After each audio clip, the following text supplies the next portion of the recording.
Hello, my name is Mallory Ray. I'm with the University of Missouri Extension, and I'm so pleased to be joined by Jacob Stair, a loan officer at the Missouri Agriculture and Small Business Development Authority. Yeah, We're going to talk you through some frequently asked questions for the department's new tax credit program, the Urban Ag Tax Credit.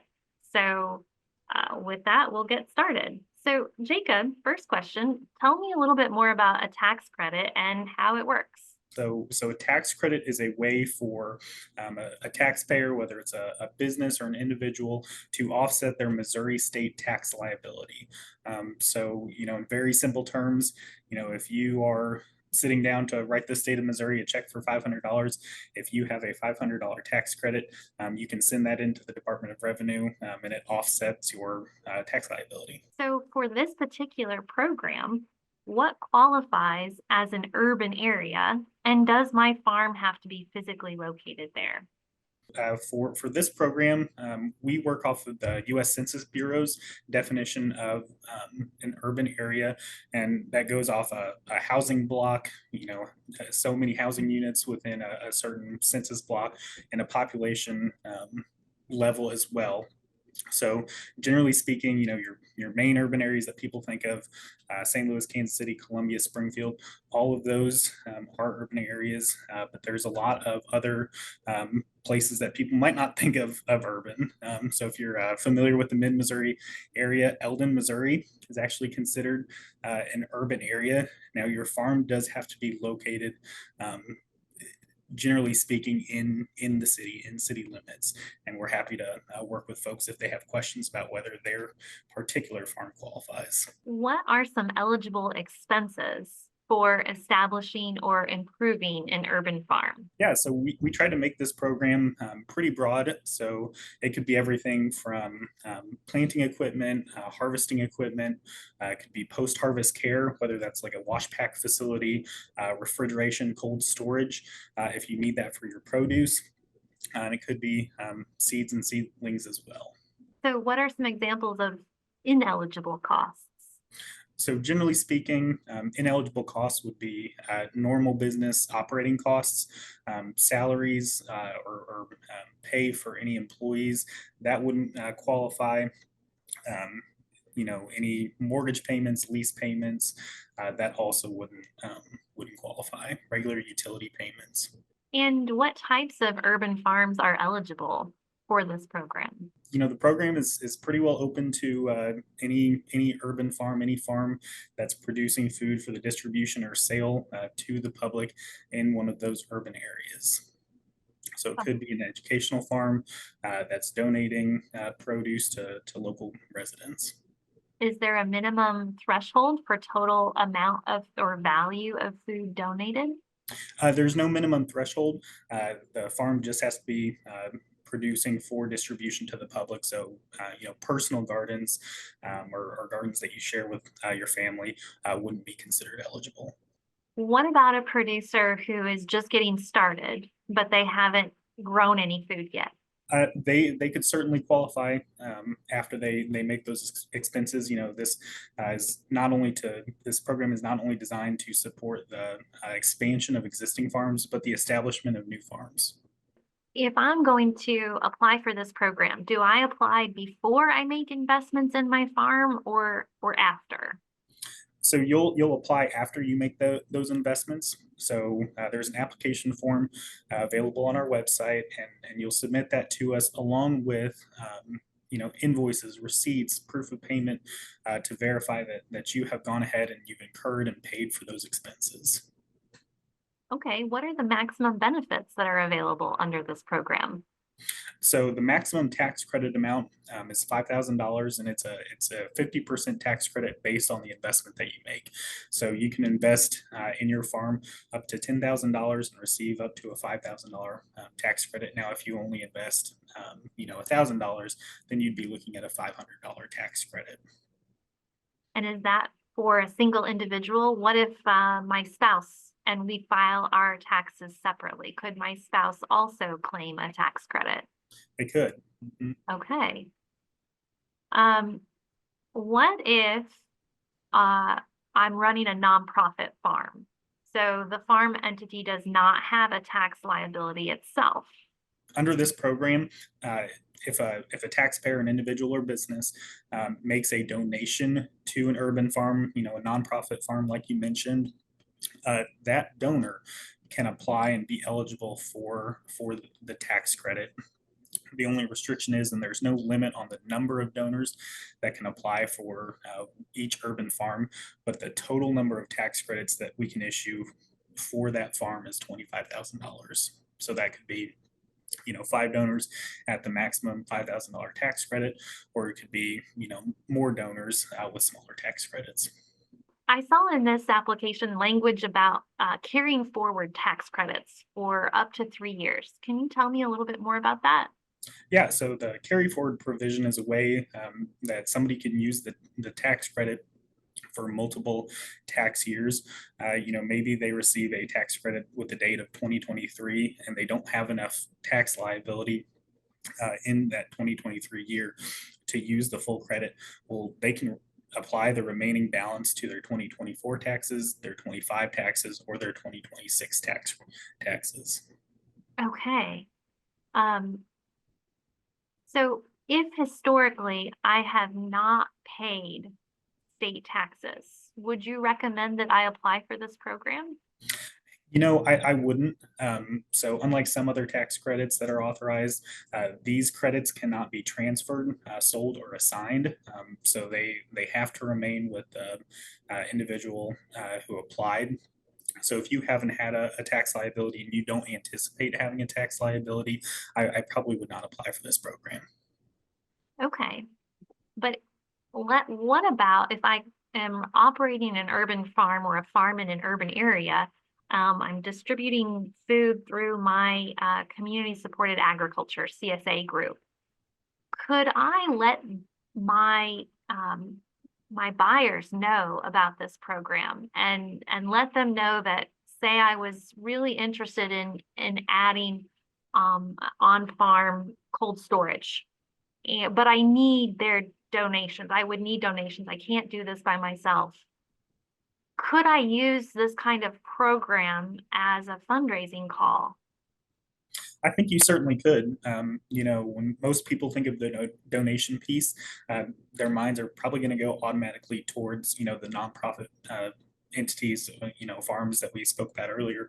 But it could certainly be a for-profit farm that is receiving donations from, maybe their supporters or people that they've worked with. So that would certainly be an option and could be a good way for an urban farm to grow and expand.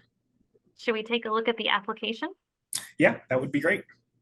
Okay, so if somebody were to just go on to our main web page or search for the Urban Farm Investment Tax Credit Program, this is the page that's going to pop up.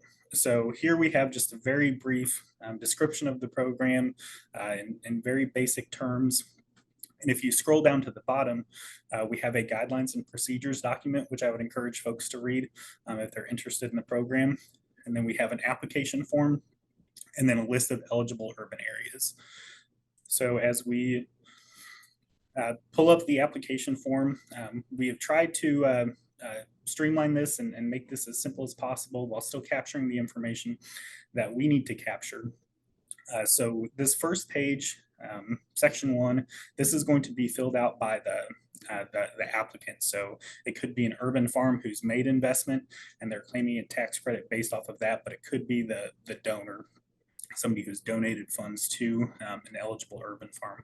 So we just require some basic information, name of the taxpayer, their address, county, FEIN number or social security number. We need that to issue the tax credit, contact information, and then we asked how the taxpayer is organized. It could be an individual or a partnership, as a corporation, trust, or LLC. If it's a partnership, S corp, trust, or an LLC, we will need the information, the name, social security number, or FEIN number for each person or individual who owns a portion of that business. There's going to be a checkbox here where somebody can check that they are the urban farm that's applying, or they're a taxpayer who donated to an urban farm. We ask by participating in the tax credit program, expanding the farm, were any jobs created. That just helps us track the impact of the program. It's not necessarily a requirement that they do create jobs. Section 2 lists the attachments that need to accompany the application. So there's a qualified expense sheet that we'll get to here in just a minute. If it's an urban farm applying, and if it's a taxpayer applying, we need to see the documentation verifying the donation. Section 3 is a certification of the urban farm. So these are just bullet points that the urban farm will need to read through and certify that yes, they do apply. They will sign below, and again, contact information for the urban farm in the case that it's a donation scenario. Also, if it's a donation, so the donor will fill out page 1 as the taxpayer, but the urban farm will still have to sign the application, and then they will have to list the donation amount, the date the donation was made, and then the anticipated use of funds by percentage. It's based off of those expense categories that we'll get to in just a second. So the urban farm received a $1,000 donation, and they anticipate using $500 for post-harvest storage. They would put 50% here, and then if they were going to spend $500 on farm equipment, they would put 50% in this box. So Jacob, I have a question for you. Sure. If you are the farm owner, you have to incur all the expenses in advance before you try to claim the tax credit for yourself. You do. But if you are taking donations, you don't have to spend those donations before your donors can receive a tax credit. That's correct. Okay. Is there a certain time limit you have to spend those donations, or do you have to later verify how those donations were spent? There is no set time limit, and you do have to certify, and it's part of this certification page. You'll have to certify that you will, if you haven't already, that you will use those funds for eligible expenses. Okay, thank you. Mhm. So this third page, the qualified expense schedule that I referred to earlier, is only to be filled out if the applicant is the urban farm who has incurred expenses. So we just asked for a quick breakout by these different expense categories, what they spent their money on. So if you bought and planted some fruit trees, you would put the cost of the trees here. If you put some irrigation in, you would list that cost here. And if folks have any questions, we're happy about what an expense would fall under. We're happy to work with them on that. A couple of notes. Like I mentioned earlier, we will need copies of paid invoices and proof of payment, so canceled checks or paid contracts for any expenses that they're claiming, if it's the urban farm applying, and then any construction or expansion expenses that are paid for or reimbursed by federal or state grant dollars would not be considered eligible. Then this next page is only to be filled out in the donation scenario. So again, it's just a brief certification that the donor will read through and sign if it all applies.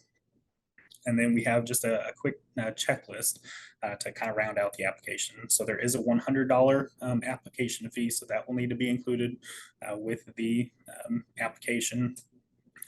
All the information listed on the first page about ownership of the entity, if it's a business entity applying, that qualified expense schedule if an urban farm is applying, and then there's a few other certifications that we'll touch on in just a minute. Then once once the application is complete, they can send that and the application fee to our address here listed below. We're out of Jeff City. And then we have a telephone number if people have any questions. So these next couple of pages are just some basic certification. So they have to certify that they are a United States citizen. And to verify that, we ask for a copy of the Missouri driver's license for the applicant. The applicant will have to check yes or no, they do or do not employ others. And if they do employ others, they will need to complete this affidavit of authorized workers. It has to be signed and then notarized. And the applicant will have to enroll in E-Verify, which is the federal work authorization program. And along with the application, we'll need to see a copy of the MOU that you receive once you register. And then this last page is just kind of a reference form, some basic instructions for folks to refer back to, or like I mentioned earlier, we're always happy to take a phone call and walk through applications and any questions that folks have. So we have $200,000 every year to issue in tax credits, and we do take applications on a first come, first served basis. Okay. So the first year goes through November 1st of 2024. Is that correct? Correct. We like to give folks time to gather the documentation and submit it to us. So folks who incur expenses in 2023 have until November of 2024 to apply. Of course, we would encourage folks to do it sooner rather than later, but we do like to give people a little bit of time. If people apply and you have already reached the $200,000 statewide limit, will you hold their applications and carry them forward towards the next cycle? We would probably send the application back to them. And, you know, if we were to hit that statewide limit, we would note so on our webpage and probably take the application down. Okay, very good. Well, thank you so much for your time, Jacob. And I hope people will apply for this program.